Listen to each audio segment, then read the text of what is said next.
Why the absolute fucking fuck are we already getting Ilia Tuporia versus Islam Makhachev? Dana, you bald-headed matchmaking son of a bitch, I genuinely thought you'd milk this shit dry first. Let Ilia murder Dustin Poirier in cold blood, and have Islam smash Justin Gaethje's remaining 2 brain cells, then build the super fight hype. But nope, Dana woke up, chose violence and said, fuck it, super fight right now. And honestly, I'm not complaining.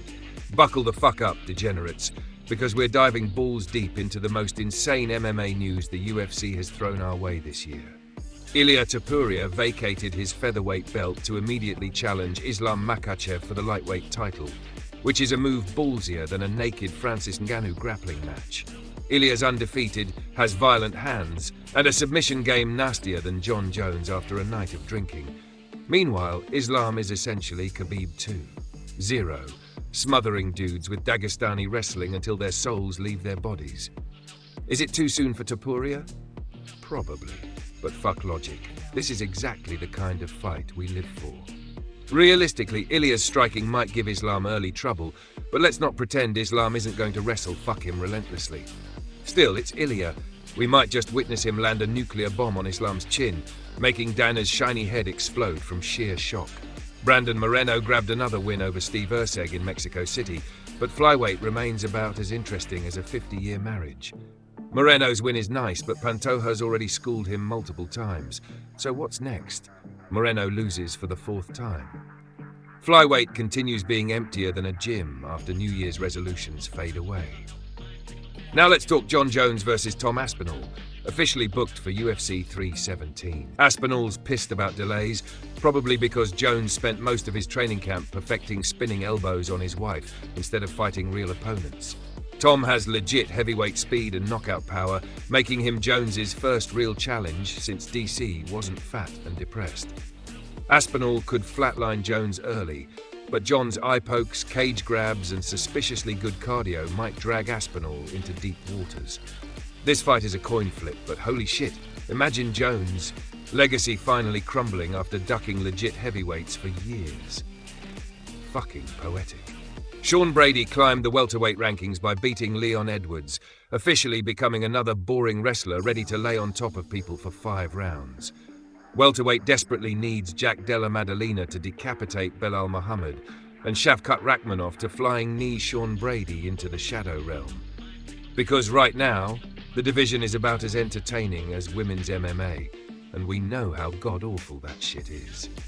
Michael Chandler keeps whining about Conor McGregor's cocaine-fueled yacht retirements, begging for a payday he'll probably never get.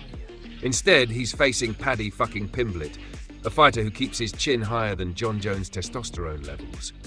This fight is genuinely about who fucks up first. Chandler has the fight IQ of a potato. He loves shooting sloppy takedowns into guillotines. Paddy's defense? Non-existent. It's a beautiful dumpster fire. Chandler might knock Paddy's head into Dana's lap, or Paddy might snag a sloppy guillotine. Either way, it'll be peak comedy, and we'll watch eagerly like the degenerates we are.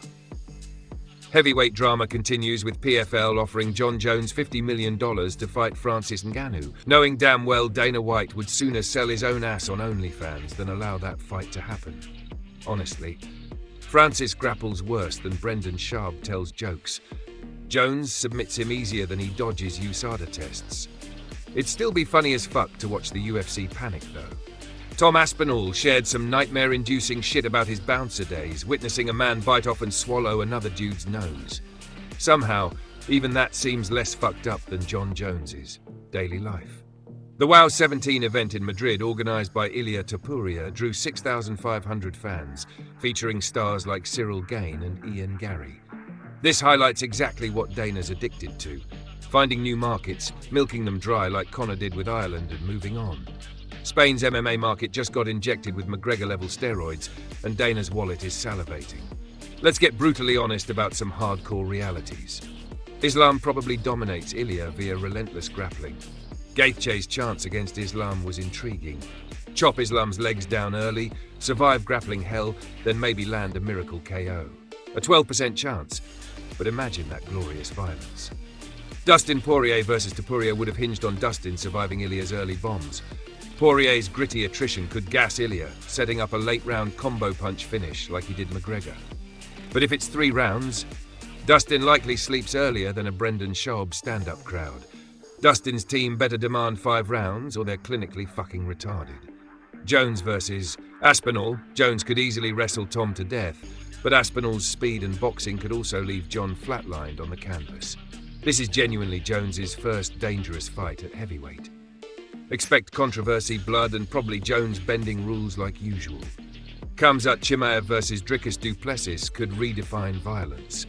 Chimaev's suffocating wrestling and Dricus's chaotic cardio-based aggression might produce the wildest fight of the year. Khamzat likely ragdolls him early, but if it goes late, Dricus might drown him in violent exhaustion. Belal Muhammad versus Shavkat Rakhmonov is just what welterweight needs. Shavkat's 100% finish rate against Belal's volume-striking cardio. Early violence favors Shavkat, but if Belal survives to championship rounds, the tides turn drastically. Still, Belal likely gets starched early, saving fans from more endless boredom. Ankalaev versus Pereira's rematch depends solely on Alex learning grappling. Ankalaev dominated with wrestling and defense previously. Alex needs to land his left hook of death or accept another ground-based embarrassment. In case you're still here, you absolute MMA psychopaths, let's quickly roast Sean O'Malley's undeserved title rematch. The UFC isn't hiding favoritism anymore. Sean clearly lost. Yet Dana's desperately trying to force him into stardom harder than Brendan Schaub, forcing laughs at his jokes. Maybe Sean actually lands a big shot, but Merab probably wrestle fucks him again. Women's MMA is, as usual, a horrific nightmare of skill gaps wider than John Jones's reach advantage. Juliana Pena faces Kayla Harrison, who'll toss Pena around like a rag doll. Valentina Shevchenko's next fight? Unless Amanda Nunes unretires, nobody fucking cares. Zhang Weili's great, but strawweight's depth is as shallow as the kiddie pool Dana uses to drown bad PPV numbers.